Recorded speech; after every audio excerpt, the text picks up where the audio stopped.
20h de TFM. Dans l'actualité de ce jeudi, démantèlement d'un réseau de trafiquants de faux médicaments. Le président de l'Ordre national des pharmaciens et 4 autres pharmaciens entendus par la sûreté urbaine aujourd'hui. Dans cette affaire, 2 pharmaciens sont toujours en garde à vue. L'Ordre national a porté plainte. Le syndicat des pharmaciens privés s'est constitué partie civile. D'autres professionnels de la santé plaident pour la criminalisation du trafic de médicaments. Nous ferons le point. Suspension des amicales à l'UQAD, les étudiants se mettent en ordre de bataille. Les présidents d'amicales menacent de paralyser le système si la décision est appliquée. Pour manifester leur opposition, les étudiants ont fait face aux forces de l'ordre cet après-midi.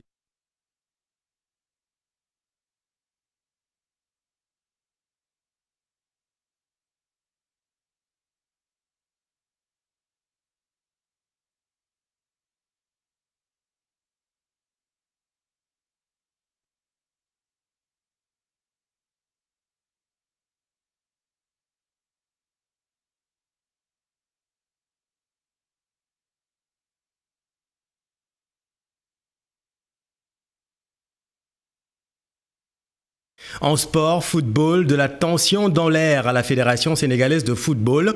4e mandat pour Augustin Senghor. Saersek affiche son désaccord. Les fonctions du maire de Gorée risquent de le disperser selon Madi Touré, président de Génération Foot, autre prétendant au poste de président de la FSF.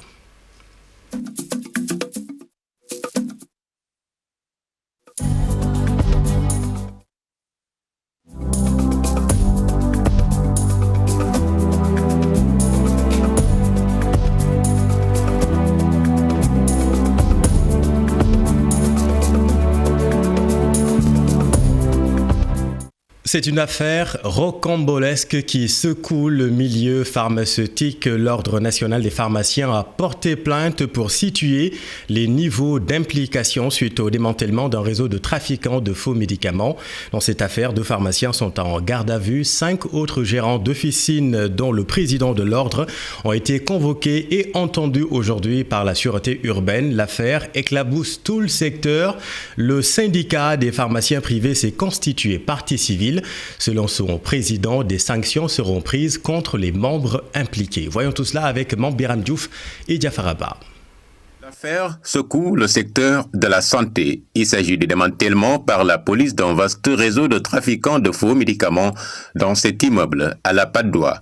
Des Sénégalais et Chinois démasqués par le syndicat des pharmaciens privés du Sénégal qui n'en reviennent toujours pas. 2 membres du bureau du syndicat des pharmaciens privés qui ont signalé ça à la direction de la pharmacie et du médicament, mais qui ont également collaboré activement avec la direction de la pharmacie et du médicament et avec les éléments, les services de la sécurité urbaine pour démanteler ce réseau. La gravité des faits étant telle que le syndicat se constitue partie civile et promet sanctions à l'encontre de ses membres qui sont impliqués dans ce trafic. Nous sommes constitués partie civile sur ce dossier pour défendre non seulement les intérêts de la profession, mais également les intérêts de la santé publique. Les délits c'est d'abord le trafic illicite de faux médicaments, l'atteinte à la santé d'autrui et également des infractions douanières. C'est une saisie record car l'immeuble compte 25 pièces toutes remplies de cartons de médicaments composés entre autres des perfuseurs, de bouteilles d'alcool, une véritable menace sur la santé des populations. Une seringue doit être exempt de débris, d'impuretés j'allais dire, mais également apyrogène. C'est-à-dire le fait d'utiliser une seringue pour faire des injections ne doit pas être à l'origine de fièvre ou bien même d'infection. Ce qui veut dire que l'État est obligé de savoir l'origine de tout consommable, de tout matériel médical, je ne dirais même pas de tout médicament qui entre dans le pays pour être sûr que ces produits ont été faits, préparés, fabriqués et stockés dans les conditions requises. Comment ces médicaments ont-ils pu échapper au contrôle de l'administration, s'interroge le syndicat des pharmaciens qui ne digère toujours pas l'issue de l'affaire Touba Belel, dans laquelle le principal cerveau, Mamadou Ridialo, a bénéficié d'une grâce présidentielle avant même la fin de la procédure judiciaire. Mombira, mais pour dissuader les trafiquants, les professionnels de la santé remettent sur la table la criminalisation du trafic de faux médicaments. Le docteur Amadou Yeri Camara plaide pour le durcissement des sanctions. Le secrétaire général du syndicat autonome des médecins, pharmaciens et chirurgiens dentistes du Sénégal est interrogé par notre équipe à Sédhiou. Nous avons été informés de la performance, en tout cas des services de police, de la direction de la pharmacie et du médicament et de l'action combinée avec le syndicat des pharmaciens privés. Et cette action combinée a abouti à une importante saisie de médicaments et de produits de santé. Et je pense que vous jugez, vous tous, en tout cas, de l'état d'alarme et d'inquiétude que nous pouvons avoir quand nous voyons des produits qui peuvent, en tout cas, mal utilisés, être assimilés à des drogues ou bien à du poison, être manipulés comme cela. Parce que comme on le sait, le médicament est un produit actif. S'il est mal conservé, mal utilisé, en tout cas utilisé dans des conditions non adaptées, peut causer des dommages et peut même causer des pertes de vie humaines. Si ces saisies, en tout cas, continuent à se faire avec cette ampleur, nous devons nous dire que l'affaire est quelque part rentable et que les contrevenants ne sont pas assez sanctionnés. Il est connu que le trafic de drogue est très réprimé et très surveillé. Donc, pour ne pas créer cet appel d'air, je pense qu'il faudrait qu'on durcisse ces sanctions et le fait de criminaliser, ou en tout cas augmenter les sanctions, durcir les sanctions, je pense que ça peut permettre en tout cas de sécuriser la profession, sécuriser surtout la santé des populations. Et retour sur les lieux où tout a été découvert. Hier, c'est toujours la stupeur. Ce matin, à la Patte d'Oie à Buldeuse, l'immeuble de 2 étages, entrepôt de faux médicaments est quadrillé par la police nationale. Selon le voisinage, les présumés trafiquants avaient des comportements suspects, mais rien ne présageait d'un scénario pareil. Mamadou Fall et Thierno Laurent Mendy. Je condamne avec la dernière énergie et j'attends vraiment l'aboutissement, en tout cas, de ce scandale. Les populations de la commune des Patte d'Oie n'en reviennent pas à la découverte d'un immeuble servant de lieu de stock de trafiquants de faux médicaments. Pour certains d'ailleurs, les agissements des locataires de la bâtisse attiraient leur attention. Nous ignorons sincèrement ce qu'ils faisaient dans le quartier. Nous avons juste constaté qu'il y avait des conteneurs déposés ça et là.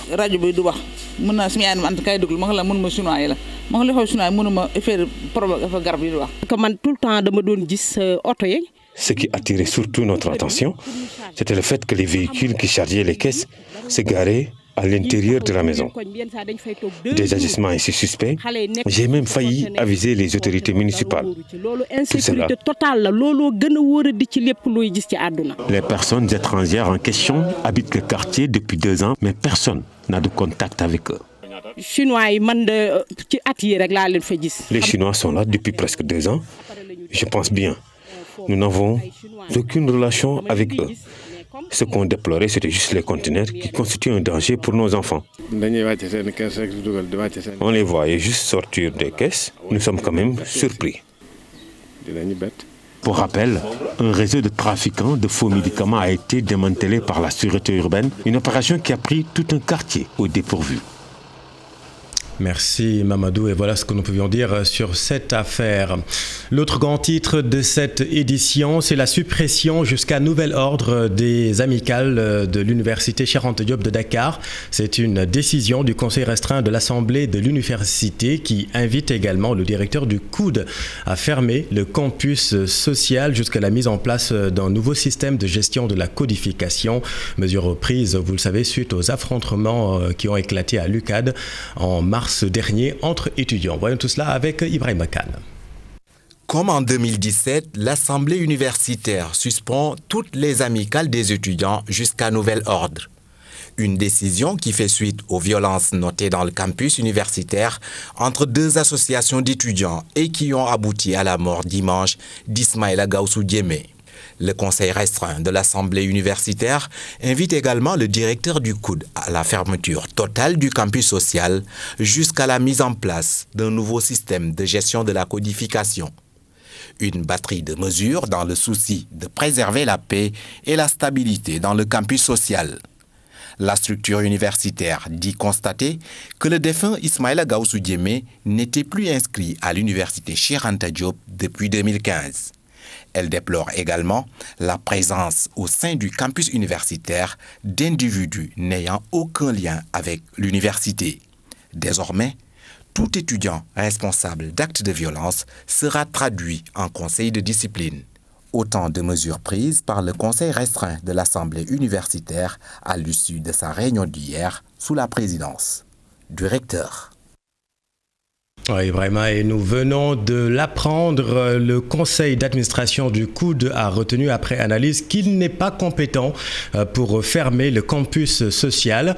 La proposition de fermer le campus n'a pas donc été retenue par le COUD. Le COUD se déclare incompétent pour fermer le campus social. La direction du COUD réitère par ailleurs son engagement et sa détermination pour la préservation de la paix sociale à l'université.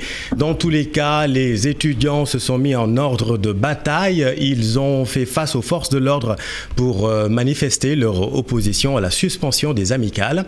Les présidents des amicales rejettent la décision jugée anticonstitutionnelle.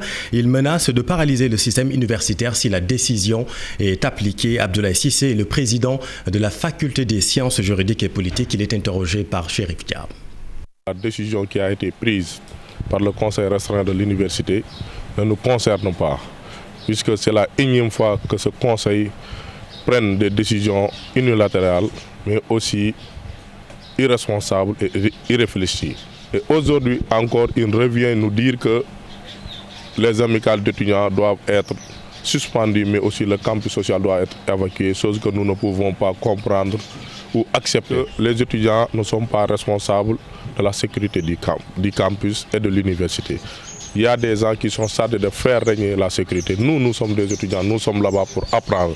Mais n'empêche, nous allons accompagner les autorités pour l'assainissement du campus social et du campus pédagogique. Comme l'autorité a dit, suspension des activités des amicales jusqu'à nouvel ordre, nous aussi nous allons suspendre les activités des autorités universitaires jusqu'à nouvel ordre, œil pour œil, dent pour dent. Toute autre chose à présent, nous vous parlons de ces incidents survenus à Diohine dans la commune de Diarère. Une bagarre a éclaté entre des disciples d'un chef religieux et des habitants du village. Le sous-préfet de Tataguine précise que ce n'est pas du tout un conflit religieux, mais plutôt une bagarre qui a malheureusement dégénéré. Selon Aliou Wade, le calme est revenu dans le village, même si les nerfs restent tendus. Le voici avec Aminata Goudjapi.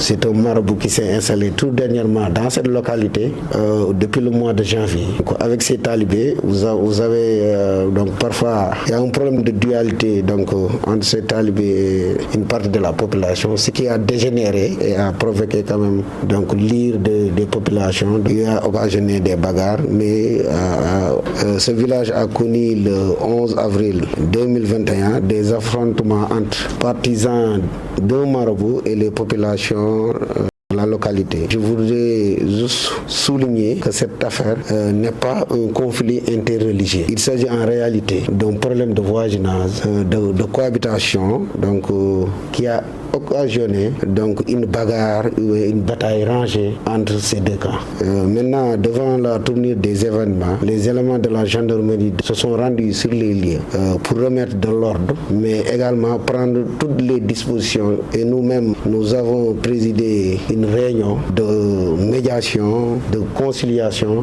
en présence des représentants des deux parties. Aujourd'hui, on peut dire que le calme est revenu. Je profite de l'occasion pour appeler au calme, à la retenue, pour préserver la cohésion sociale dans ce village si particulier. Diohine, le village de Diohine symbolise l'unité nationale du fait de sa diversité religieuse et surtout culturelle. J'insiste encore, surtout auprès des jeunes, à faire preuve de conscience, à faire preuve de dépassement. En politique, la sous-commission du dialogue politique n'a pas pu s'accorder sur une date pour la tenue des locales. Après 4 tours d'horloge, sont tombés d'accord sur une date consensuelle. Majorité et opposition estiment maintenant que c'est à l'État de prendre ses responsabilités. Compte rendu Alassane Ba et Amadou Ba.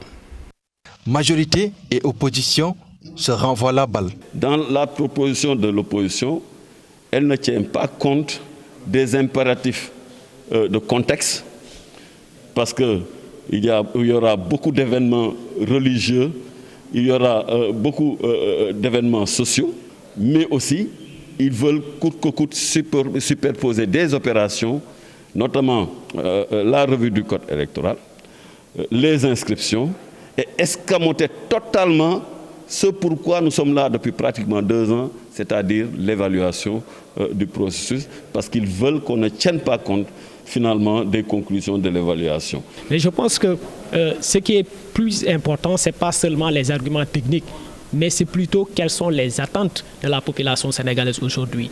Les Sénégalais veulent que les élections se tiennent en l'année 2021 et que la date des prochaines élections qui sont devant nous, à savoir l'élection présidentielle et l'élection législative, soient respectées. Et c'est en ayant en tête cela, c'est en privilégiant cet aspect-là, cette demande sociale et citoyenne, que nous avons accepté de prolonger les discussions. Les deux camps peinent à s'accorder sur une date pour la tenue des élections territoriales.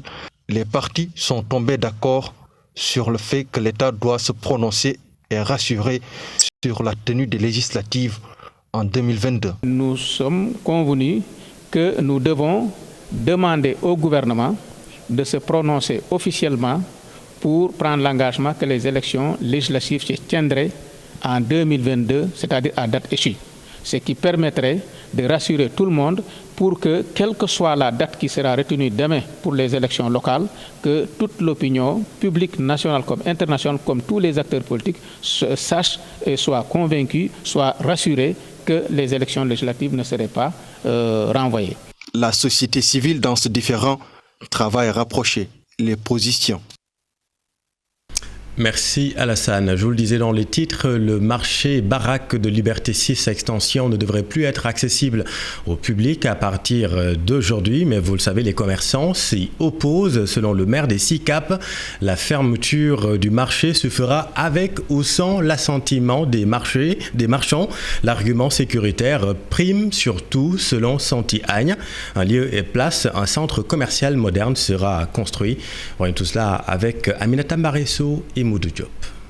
C'est une réplique du maire des SICAP, Santi Agne, dans le bras de fer qui l'oppose à des commerçants du marché Liberté 6 Extension. Nous avons constaté que le marché ne répondait pas aux normes. Et moi, maire, j'avais requis les services d'un cabinet d'experts privés qui a montré toutes les failles qu'il y avait dans le marché. Dès lors, j'ai informé que j'allais casser le marché ou bien alors le fermer. Nous avons tenu des réunions dans le marché et nous avons mis ensemble une commission de suivi des étapes dans le marché devant monsieur le sous-préfet. Ceci pour répondre aux accusations selon lesquelles un centre commercial moderne à la place du marché actuel, la pomme de discorde, le maire ne compte pas reculer. Ils m'ont demandé, monsieur le maire, mais nous pas été passé. N'est-ce pas Jean? J'ai dit bon, nous n'avons pas été passé.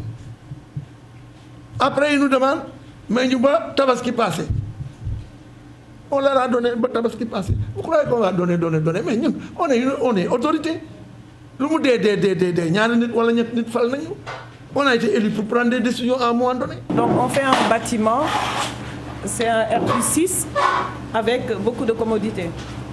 Il s'agit plus seulement d'utiliser les 4800 m², je pense, du marché pour juste faire du commerce comme on le trouve actuellement dans les marchés, vendre des chaussures, fruits et légumes, tout ça.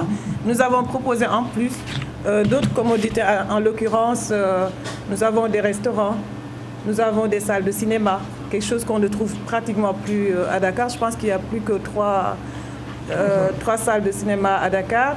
Nous avons donc ces restaurants-là, on a un terrain de football, on a une piscine, un laser game, beaucoup d'autres activités qui vont permettre d'animer le centre commercial parce qu'on ne parle plus de marché aujourd'hui. Le maire Santy Agne rappelle la procédure qui lui permet de procéder à la destruction du marché Liberté 6 Extension. Ils ont eu 2 ans d'exemption de taxes, ils ont eu les 6 mois, ils partent et ils reviennent quand on aura fini de construire. Voilà en vérité la réalité sur ce marché-là. La procédure de destruction du marché va démarrer à partir de ce jeudi à 0h par une fermeture du lieu de commerce. Reportage Aminata Mbaresso, Modou Diop avec le commentaire de Fatima Touré. Venons-en à notre reportage Ramadan qui pointe la hausse considérable du prix de la viande bovine. De 2800 francs, le kilo se vend à 3200 voire 3500 francs en ce début de Ramadan. Filets ou entrecôtes, carnassiers et carnassières se rongent les sangs dans ce reportage de Maïmouna Ndiaye et Tierno Laurent Mendy. Une ambiance inhabituelle au marché des champs des courses. En cette fin de matinée, les clients viennent à compte-gouttes acheter de la viande, une denrée très chère ces temps-ci. Ces bouchers l'expliquent par la rareté du bétail. Les clients ne viennent plus comme avant, simplement parce que le prix de la viande est très cher. Les bergers maliens ne viennent plus, sans compter les frais de la douane, les taxes et autres. Le bœuf se vendait à 2800 francs. Actuellement, il faut débourser 3200 pour l'avoir. Conséquence, les prix du kilogramme de la viande de bœuf et celui du mouton ont flambé, des prix pratiquement identiques. Cette viande, nous l'achetons au même prix pratiquement chez les bergers Peul. Un gros, et c'est à 2900 francs le kilogramme. C'est de la viande de mouton, sans compter le transport. C'est pourquoi nous le revendons à entre 3200 et 3500 francs. On n'a pas le choix, sinon on ne va pas s'en sortir. Nous lançons un appel aux autorités compétentes pour rendre l'accès facile au niveau des frontières. Autre chose aussi, il faut penser à diminuer les taxes. Tout ceci influe sur le prix. Avec cette cherté de la viande, cette dame est obligée de revoir son menu durant le Ramadan. Un exercice pas du tout facile. Cette réalité du marché est difficile pour nous responsables de famille.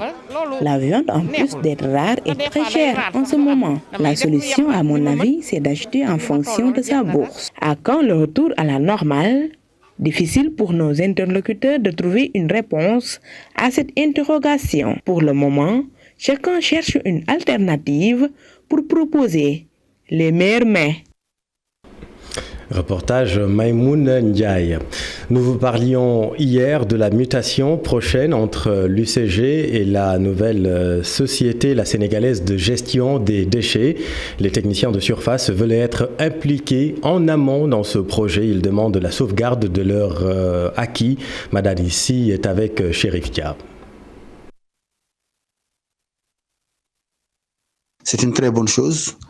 Mais nous, notre problème, c'est que, en tant que travailleurs, donc, nous n'avons pas encore été impliqués en amont et en aval. Donc, aujourd'hui, la principale préoccupation, c'est non seulement la gestion du capital humain, mais la sauvegarde des acquis des travailleurs de nettoiement, puisque la plupart, c'est des travailleurs qui ont des contrats à durée indéterminée. Nous avons une convention collective de nettoiement qui est là, qui n'est pas encore appliquée depuis lors. Pourquoi? Parce qu'à chaque fois, on nous dit que l'UCG a un problème de cadre juridique légal. Je pense qu'aujourd'hui, il est heureux que cette société puisse voir le jour afin maintenant de régler définitivement les dysfonctionnements qui existaient dans le secteur. Mais aujourd'hui, pour un Sénégal zéro déchet, aujourd'hui, il faut une vision futuriste. Donc nous, en tant que travailleurs, donc nous attendons d'être impliqués pour au moins pouvoir rassurer les travailleurs, puisque depuis hier, donc, les travailleurs commencent à nous appeler pour en savoir plus. Et il y a un adage qui dit que tout ce qui est fait pour toi, sans toi, est fait contre toi. Lutte contre le changement climatique, le ministère des Infrastructures et des Transports terrestres, le CETUD et l'association Climate Change ont signé une convention de partenariat pour faire face aux effets du changement climatique. Parmi les actions prévues, la semaine de la mobilité durable et du climat, événement prévu du 13 au 17 septembre 2021. Explication d'Issa Prera. Le transport terrestre, un secteur qui pollue le plus l'air au Sénégal, un secteur qui fait partie des plus grands émetteurs de gaz à effet de serre, une donne qui doit être changée. Que le changement climatique est un ennemi redoutable des infrastructures, notamment celles routières que vous avez la charge de mettre en place et de gérer. Pourtant, force est de constater que ce secteur figure au rang des grands émetteurs de gaz à effet de serre qui sont à l'origine du changement climatique. C'est pourquoi l'atténuation, qui, comme vous le savez, comporte l'ensemble des actions visant à réduire les émissions de gaz à effet de serre pour limiter le réchauffement climatique, doit constituer une priorité pour le secteur des transports. La mobilité urbaine qui aujourd'hui est indissociable à la protection du climat, la semaine du 13 au 17 septembre 2021 se veut un cadre de discussion de tous les acteurs, objectif faire face aux enjeux et trouver des solutions. Les zones urbaines étant les plus exposées au changement climatique, la question de la mobilité devient indissociable des concepts plus englobants de villes durables, qui requiert la prise en compte simultanée des enjeux sociaux, économiques, environnementaux et culturels du développement urbain dans un cadre de gouvernance incluant des modes de démocratie participative. En prélude à la semaine de la mobilité durable et du climat en septembre prochain, l'Institut de la Codature, l'association Climate Change et le ministère des Transports et des Infrastructures ont signé une convention de partenariat. Merci Dissa. Et puis près de 50 personnes issues des gens de mer sont décédées de la Covid-19. Vous le savez, marins et dockers ont été considérablement impactés par la pandémie. Certains ont passé plus de 4 mois confinés à bord de bateaux. Le syndicat autonome des gens de mer du Sénégal faisait le bilan de l'impact de la pandémie. Yoro Khan est le secrétaire général et il est interrogé par Fat Bintou Conté. On l'a vécu difficilement, parce que vous savez, à bord d'un bateau, l'habitation est tellement contiguë que les gens souvent, le distancement ne peut dépasser peut-être 1 mètre ou 2 mètres. Ce qui fait la contamination était quand même plus chez nous que dans les autres secteurs. On avait initié notre propre confinement des marins à bord des navires. Ça a été très difficile pour les marins, mais ils nous ont compris, parce que les marins peuvent rester 2, 3 mois, 4 mois sans aller chez eux. Ils vont en mer, ils reviennent et ils repartent. Donc ça a été très difficile. On a eu beaucoup de décès, certains en mer, certains à quai, liés à la pandémie. Bon, je ne peux pas avoir exactement le nom, mais ça doit avoisiner à peu près plus de 50 personnes. Et puis retenez sur le front du coronavirus, 1 décès et 46 nouvelles infections ont été rapportées aujourd'hui et 17 personnes développent la forme grave de la maladie. Parlons de littérature à présent avec notre rubrique Les bonnes feuilles de la rédaction, une note de lecture sur l'ouvrage Sanglots de femmes, la parole libérée, une production intellectuelle de Ndeye Ndiaye Ndoye. Ce livre revient sur son parcours dont la grammaire faisait tout pour lui inculquer des valeurs sociales. Elle a largement évoqué son vécu en tant que militante de la cause féminine, sans oublier de donner ses positions, points de vue et suggestions sur les violences faites aux femmes. Ibou Diouf et Amadou Ba ont assisté à la cérémonie de dédicace.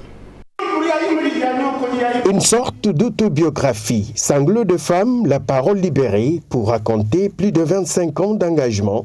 Une lutte pour dire non à la violence. L'autobiographie, parce que tout simplement, nous, à notre époque, battre une personne, c'était lui montrer le bon chemin. Pour cela, nous avons extirpé du plus profond de nous quelques cas, c'est quelques cas, parce que 25 ans de pratique, ce n'est pas ce petit livre. Dans cet ouvrage, on peut lire aussi le parcours de l'auteur, la culture lébou, une manière d'aider les jeunes à mieux appréhender la vie en société. C'est fait parce que pendant plus de 30 ans, nous avons vécu avec des femmes victimes de violences. Le message, c'est qu'il faut communiquer avec les enfants. C'est qu'il faut parler avec les jeunes. Parce que la violence, elle existe dans les familles de manière permanente et les auteurs ne sont autres que les membres de la famille. Ndeye Ndiaye Ndoye, une militante du mouvement associatif, ont vécu avec cette notion de liberté. Cette notion de liberté, moi je l'ai en moi. Je l'ai. Même au niveau de la famille, quelquefois, on me tire le boubou derrière parce que ce que j'ose dire, il y a beaucoup de personnes qui ne le disent pas. Sanglots de femmes, la parole libérée pour rappeler le visage d'un peuple toujours affecté par quelques positions sociales d'une autre époque. Ndeye Ndiaye Ndoye montre aussi son univers avec quelques photos souvenirs. Les bonnes feuilles de la rédaction à retrouver désormais tous les jeudis. Dans l'actualité sportive, l'actualité du foot dominée par cette crise en vue à la Fédération sénégalaise de football. Selon le quotidien Record, l'ambition du président Augustin Senghor de briguer un 4e mandat se heurte à la volonté de son premier vice-président, Saër Seck. Le président de la Ligue aurait lui aussi l'ambition de succéder à Maître Augustin Senghor dès la prochaine assemblée élective prévue en août. Cher Tidiane Diao, pardon. Elle s'annonce âpre et tendue, la prochaine élection pour le président de la Fédération sénégalaise de football. Si l'on en croit l'apparition ce jeudi du quotidien Record, Saër Seck, premier vice-président de la Fédération sénégalaise de football, compte faire face à Maître Augustin Senghor, président de la FSF, que beaucoup d'observateurs voyaient renoncer à un 4e mandat après son élection à la vice-présidence de la CAF. Selon le journal, l'avocat a bien l'intention de continuer à diriger le football sénégalais. La réaction du président de la Ligue professionnelle de vouloir le défier sonne comme un air de déjà-vu. Si ce scénario se produit, ça ne serait pas la première fois que Maître Augustin Senghor affronte des anciens collaborateurs. Cela a été le cas lors de la dernière élection où il a fait face à Louis Lamotte et Mbaye Diouf Dia. L'on se souvient que la tension est montée souvent à son paroxysme. Augustin Sayer sur la ligne de départ, difficile à envisager tout de même dans la mesure où le président de Diambar a toujours refusé de se présenter contre le Goréen. Mais si on se fie au quotidien sportif du groupe Futur Média, c'est le comité exécutif qui devrait les départager. Madi Touré, lui, a déjà annoncé la couleur pour présider aux destinées du football sénégalais. Et justement, cher Tidiane, Maître Augustin Senghor, candidat à sa propre succession, rien de surprenant selon Madi Touré, autre président, vous l'avez dit, au poste autre prétendant au président, à la présidence de la Fédération sénégalaise de football. Le président de Génération Foot ne cautionne pas les arguments avancés par l'actuel président de la Fédération. On voit tout cela avec cher Sadibou Djara.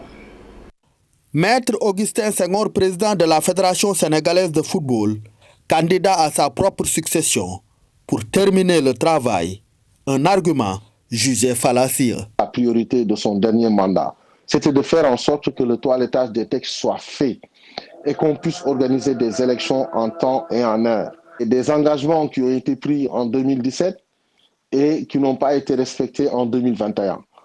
Parce que, soi-disant, les choses ont changé. Parce qu'il y a eu la CAF, il y a eu la pandémie. Pour moi, ça, ce n'est pas des arguments qui tiennent la route. Les multiples fonctions de Maître Senghor sont aussi considérées comme un frein au développement du football sénégalais.